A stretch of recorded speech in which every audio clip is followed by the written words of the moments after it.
Bonjour François Lasserre. Bonjour Hélène. Vous avez publié chez Delachaux et Nieslé ce livre, Les super pouvoirs des petites bêtes, qui s'adresse aux parents et aux enfants. Et avec des histoires, on se balade d'histoires incroyables en histoires incroyables.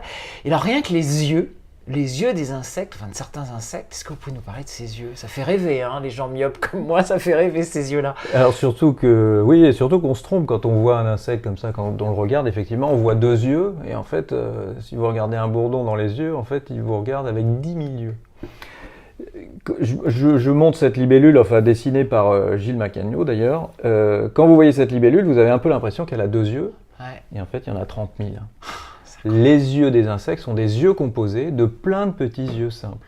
Et donc en fait, ils ont une capacité, le sens de la vue est particulièrement développé. Alors cette libellule, vous pouvez arriver de n'importe où déjà, elle vous voit, puisque sa tête, c'est remplie d'yeux.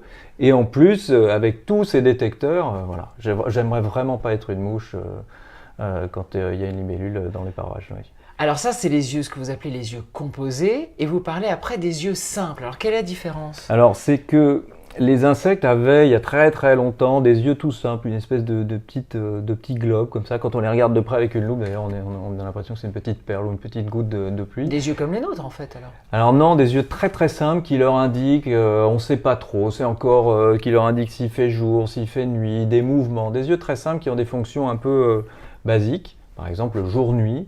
Vous voyez, ça peut être fait par des yeux simples au-dessus de la tête, des tout petits trucs, pas du tout avec leurs yeux par exemple. Alors ça paraît un peu, c'est contre-intuitif pour nous puisqu'on fait tout avec nos yeux, c'est compliqué, mais les sens des insectes sont tous un peu répartis différemment.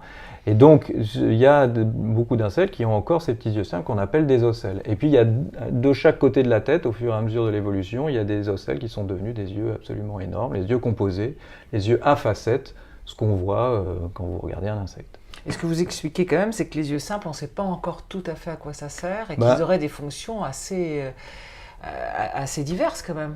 Oui, oui, les mouvements, les astres, repérer, la luminosité, les jours qui diminuent, qui rallongent, qui permettent de se mettre en diapause avant l'hiver, etc. Ce genre de choses. C'est vrai que les sens des insectes, on est encore loin du compte. Oui. Donc il y a encore plein de choses à découvrir. Merci.